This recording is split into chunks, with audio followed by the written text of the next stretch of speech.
nas perenungan kita pada hari ini, yaitu ibadah yang berkenan kepada Tuhan. Pas wanita basikau baju masih pengolahi. Sebuah ungkapan yang sering saya dengar, dan mungkin saya sering mengatakan kepada sesama, dan mungkin kita seperti itu. Hidupmu adalah ibadah. Ungkapan itu atau ungkapan ini adalah hendak mengatakan bahwa segala yang kita lakukan dalam hidup ini lewat perkataan dan perbuatan sesungguhnya adalah bagian dari ibadah kita. Yakin tidak yakin, dan memang itu seharusnya menurut ukuran dari kepercayaan kita. Ibadah yang secara rutin kita lakukan diibaratkan seperti sebuah pohon, Bapak.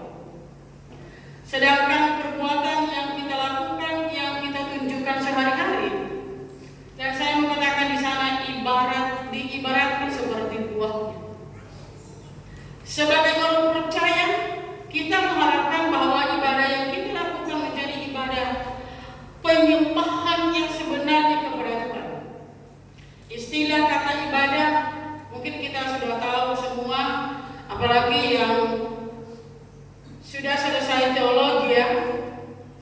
Ibadah berasal dari kata aboda, bahasa Ibrani, dari akar kata ebed, yang artinya ialah ia hamba atau budak.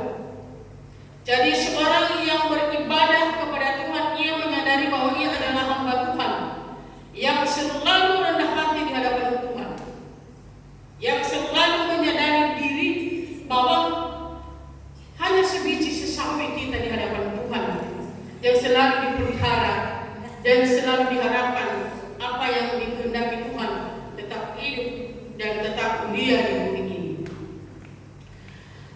Karena saya mengatakan di sini sifat ibadah itu ialah menyadari kehidupan dalam kerendahan hati yang tulus, murni kepada Tuhan Allah yang disembah. Sebagaimana rasa ungkapan syukur yang boleh kita sampaikan dari lubuk hati yang dalam, yang sungguh menyadari bahwa hidup ini adalah sebagai ungkapan syukur kepada Tuhan, sebagaimana Dia harapkan dalam kerendahan kehidupan kita.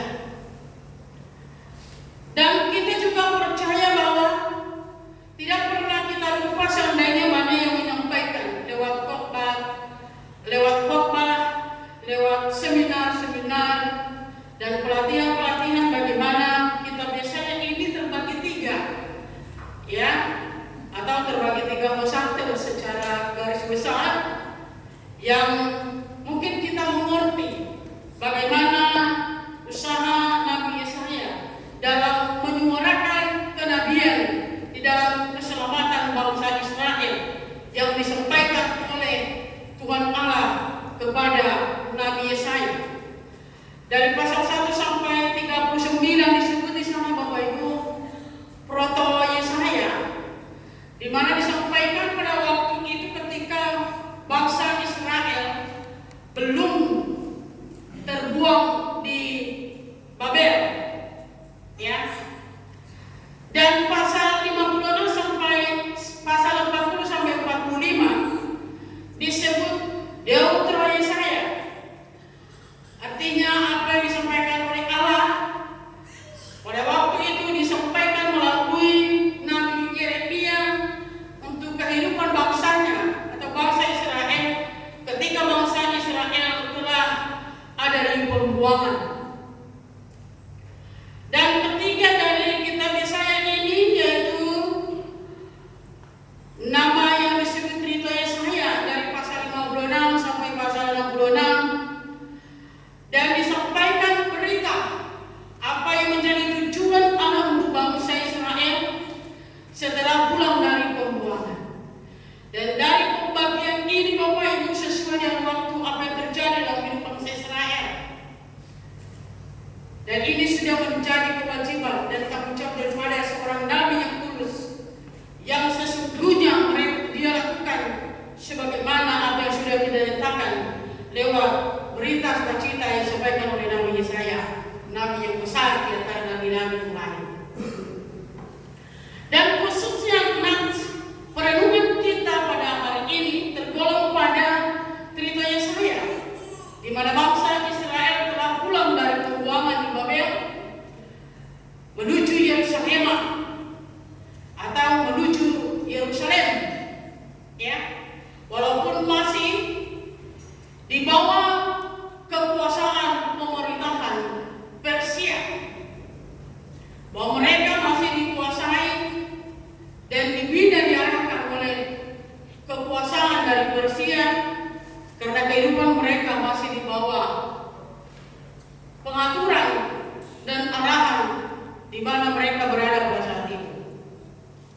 Dari Bapak Ibu yang terkasih dalam Yesus Kristus, memang firman Tuhan ini menyampaikan sesuatu hal bagaimana kehidupan yang diharapkan oleh Allah kepada manusia, dan khususnya bagi bangsa Israel dan terkhusus bagi suku Yehuda.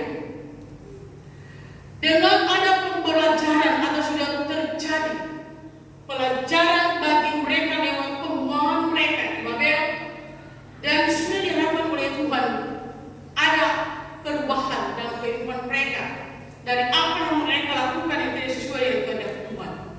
Ada pertobatan dari sikap tindakan mereka, sikap kekerasan mereka, sikap keacuhan mereka yang tidak peduli yang sebenarnya apa yang sudah diharapkan oleh Tuhan kepada mereka.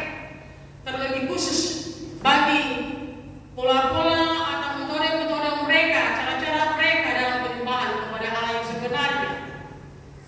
Jadi Bapak Ibu yang terkasih dalam Yesus Kristus,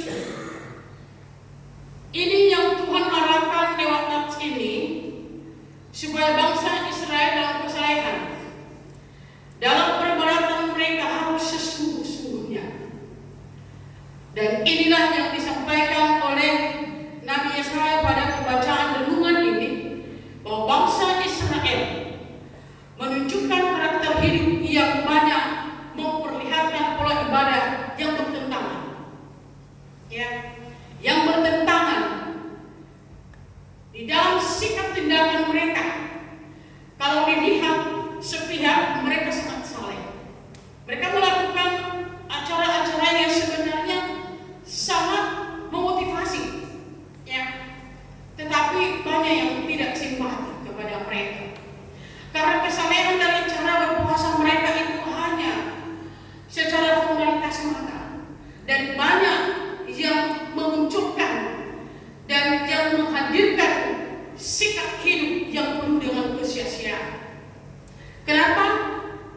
Ketika mereka melaksanakan bagaimana sistem kesalehan dalam ibadah mereka itu, sikap kemanusiaan mereka, keinginan mereka nampak dan nyata.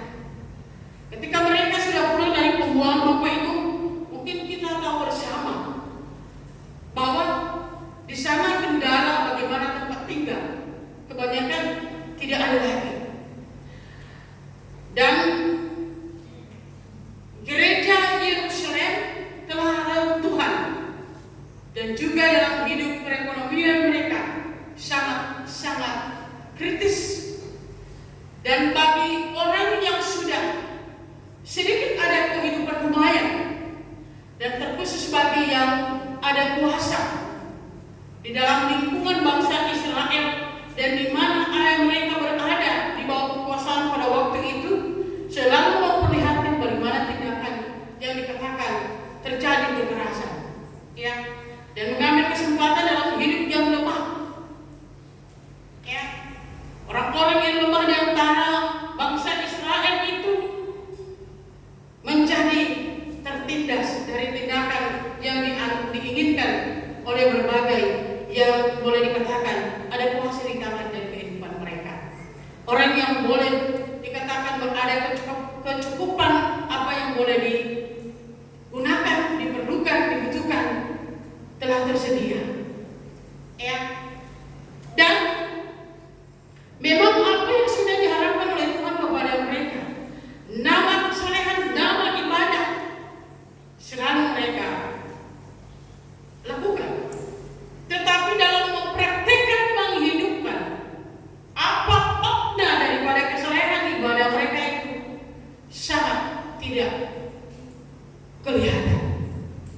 Anggapan mereka ibadah itu suatu hal yang menjadi tradisi sesuai dengan karakter mereka.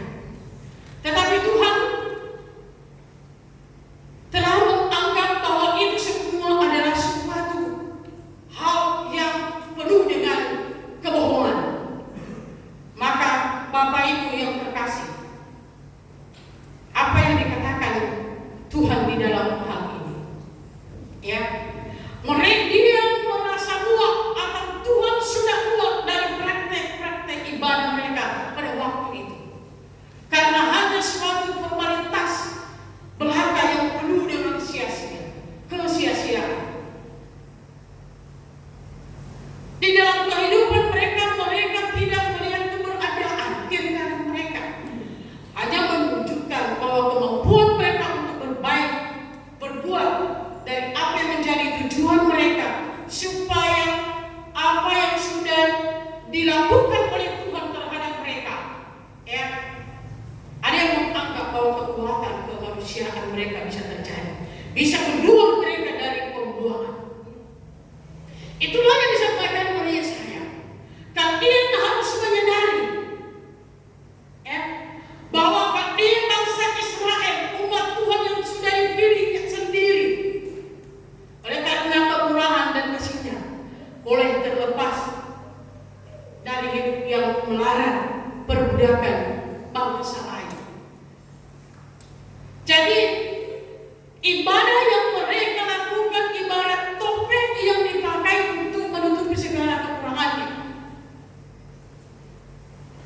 Jadi saya mengingatkan mereka kesungguhan untuk beribadah yang sebenarnya kepada Tuhan. Mereka melakukan ibadah, tetapi kebanyakan menyakiti sesama. Mereka melakukan pola hidup yang saleh, tetapi untuk menyatakan kasih di tengah-tengah mereka ada perbedaan. Maka Nabi Yesaya memberi pengajaran untuk mengingatkan bangsa Israel pada waktu itu, Bapak Ibu, agar mereka meninggalkan kesalehan yang palsu itu, supaya jangan menjadi kehancuran kehidupan dari Allah. Allah mau hidup dalam kekudusan yang sejati bangsanya. Allah mau bangsanya itu hidup dalam kasih yang sebenarnya, melakukan keadilan, bukan menindas yang lemah. Bukan hanya menilai orang lain, tapi introspeksi diri juga. Ya. Kebanyakan sifat mereka dalam hal itu. Kemudian Bapak Ibu, dinas firman Tuhan ini suatu teguran keras bagi Israel dan pelajaran bagi setiap orang percaya saat ini. Di mana saya menyampaikan dalam nats-nats yang kita baca, walaupun ada suatu intonasi yang meringankan bagaimana kita bisa memahami apa arti dan makna tujuan Tuhan menyampaikan kepada Yesaya teguran yang menghaluskan, supaya jangan membuat manusia itu, ya, mundur kendor dalam kepercayaan, mengakui bahwa Tuhan Allah yang sempurna itu ada, dan kepada Dia disampaikan penyembahan yang sebenarnya. Fasumangeta situ, fasumangeta satulu, ya, fasumangeta ini odode. Tidak ada kata-kata yang jenuh dan sebagainya. Karena apa yang sudah dikatakan Yesaya pada surat yang lain, ya, apabila sakit bahwa kelewaan, apabila sakit batu manusia lain, mereka mengatakan sebagai keadilan sebuah silamoto basilamokan, ya. Artinya lebih baik kita menyembah Tuhan, berlama-lama memuji-muji Tuhan, dan hidup dalam kehendak-Nya, hidup dalam gerejanya, hidup dalam sinar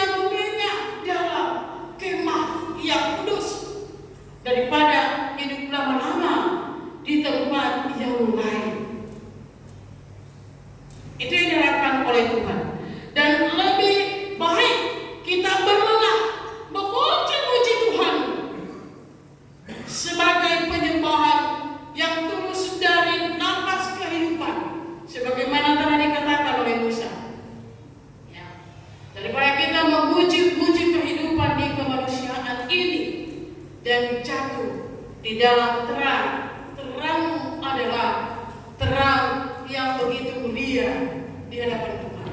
Makanya Paulus dan Yesus telah berkata, jadilah garam dan terang dunia. Jadi ibadah yang berkenan kepada Tuhan adalah ibadah yang lahir dari dalam hati dan dapat dibuktikan lewat sikap perbuatan sehari-hari. Rutin ibadah di mana-mana saja Bapak Ibu, rajin melakukan pelayanan, jangan dijadikan itu semua hanya rutinitas belaka, sebuah kewajiban atau sebuah kewajiban yang terpaksa. Tetapi ibadah itu dan melayani itu harus lahir dari dalam hati. Karena Yesus telah mengingatkan murid-muridnya dan juga banyak orang yang telah mengikut Dia di dalam surat Matius pasal 15. Kalau ada punya Alkitab, mari kita buka bersama. Matius pasal 15 ayat 8 sampai 9. Apa yang dikatakan di sana? Ditujukan kepada orang-orang yang hanya dengan rutinitas dia beribadah memuji-muji Tuhan menurut pengetahuannya, menurut kemanusiaannya. Apa yang dikatakan dalam Matius 15 ayat 8 sampai 9? Bangsa ini memuliakan aku dengan bibirnya, padahal hatinya jauh daripada aku. Percuma mereka beribadah kepada aku, sedangkan ajaran yang mereka ajarkan ialah perintah manusia. Ya. Artinya Bapak Ibu harus jauh dari perintah kemanusiaan kita atau tradisi yang kuat mendalam melingkari kehidupan secara hidup, peraturan kemanusiaan. Tetapi oleh karena ketulusan dari hati yang bagaimana sudah diberikan contoh oleh Tuhan Yesus kepada kita untuk selalu menyembah Allah, mengikuti kehendak-Nya.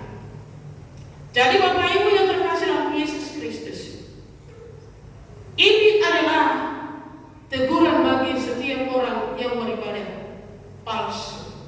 Tetapi kita dicemooh ini tidak pernah ada terdapat sesuatu satupun di antara kita. Dan Roma pasal 12 ayat 1, apa yang dikatakan di sana Bapak Ibu? Ibadah yang sejati, ibadah yang sesungguhnya, yang harus nyata dan diakui oleh Tuhan sendiri. Dikatakan di sana Roma pasal 12 ayat 1, demikian kemurahan Allah, aku menasihatkan engkau supaya kau mempersembahkan tubuhmu sebagai persembahan yang hidup, yang kudus dan berkenan kepada Allah. Itu adalah ibadah yang sejati. Jadi Bapak Ibu yang terkasih, kan dalamnya kita beroleh sukacita atas anugerah. Jadi ibadah itu sebenarnya bagi orang Kristen adalah sangat menjadi kebahagiaan. Ya. Karena anugerah Tuhan itu selalu nyata dan dihadirkan dalam kehidupan kita. Apa itu sebenarnya? Jangan hidup keselamatan kekal, tetapi hidup sehat, kuat, semangat. Apa yang boleh kita inginkan berkarya di dalam kehidupan ini selalu terlaksana. Itulah makna daripada ibadah kita selaku Kristen yang setia kepada Tuhan Yesus. Dengan demikian Bapak Ibu, dalam firman Tuhan ini kita akan menyatakan kesetiaan kita. Ibadah itu adalah ungkapan syukur kepada Tuhan sebagaimana tadi katakan tadi. Menunjukkan cara ibadah yang sejati yang berkenan kepada Tuhan adalah lahir dari diri kita sendiri. Lahir dari diri kita sendiri, bukan karena dipengaruhi, bukan karena dipaksa. Panggilan dari Allah sendiri dalam diri kita sendiri. Maka segala bentuk-bentuk yang merongrong kehidupan kita, membuat kita malas, membuat kita berbuat yang tidak senonoh di hadapan Tuhan. Sebagaimana teguran Allah melalui Nabi Yesaya kepada bangsa Israel. Itu semua selalu kita lalui dan dibuang di belakang. Ingatlah kita hari ini, Tuhan telah memperkenankan kita untuk menyembah Dia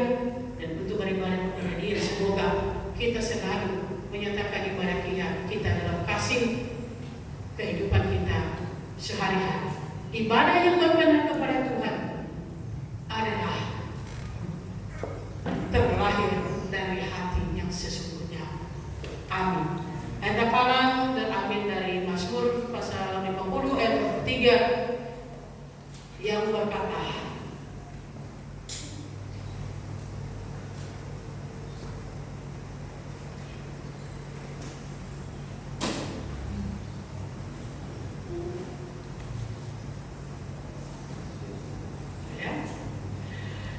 Mazmur pasal 50 ayat 23 kita mengucapkan secara bersama-sama.